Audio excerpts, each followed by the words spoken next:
Well, Chris Wood of Jefferies, in this latest Greed and Fear note, has spoken in depth about most of the important things, especially that have transpired over the last 2 weeks. One of the most important things that happened was especially the fact that what was the kind of commentary that bankers were giving, especially central bankers, when it came to the Jakson Hole symposium. Now, within that, he's analyzed the interest rate scenario. He's also analyzed the spread of the Delta variant of the coronavirus. Along with that, Chris Wood also has given his view on real interest rates, especially negative real interest rates.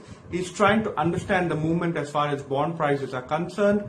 He's saying that the Treasury yield actually should mean something, and what is it that it means, and whether or not market participants should take this particular move very seriously, and what is the interest rate actually indicating at this point of time. He also speaks in depth about Indonesia. He's gone ahead and increased his weightage there, continues to hold on to his reopening trade. So that is something that remains quite constant as far as Chris Wood is concerned.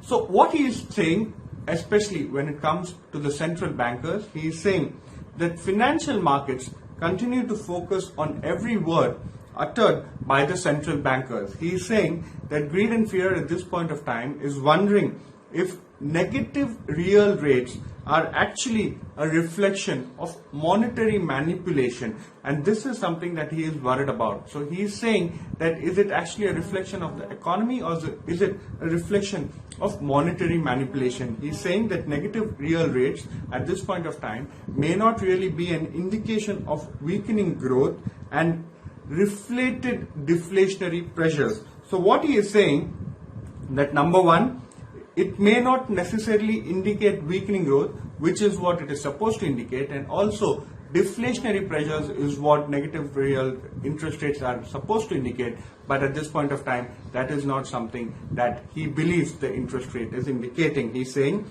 the US Treasury bond market is a real market where price signals should actually be respected, and he's saying at this point of time, possible that the market is sending signals that the deflationary pressure is reasserting itself if the bonds actually rally quite significantly. He's saying even across the globe, the ECB has actually moved from a policy of targeting spreads to targeting nominal bond yields. And when he's talking about Fed watchers who look at the Jakson Hole symposium quite closely, he's saying that they are left looking at what they were looking at earlier. He's saying that Fed watchers expect a tapering announcement in the FOMC meeting in November. He's saying they expect a gradual balance sheet reduction, and this is expected to commence at the start of 2022.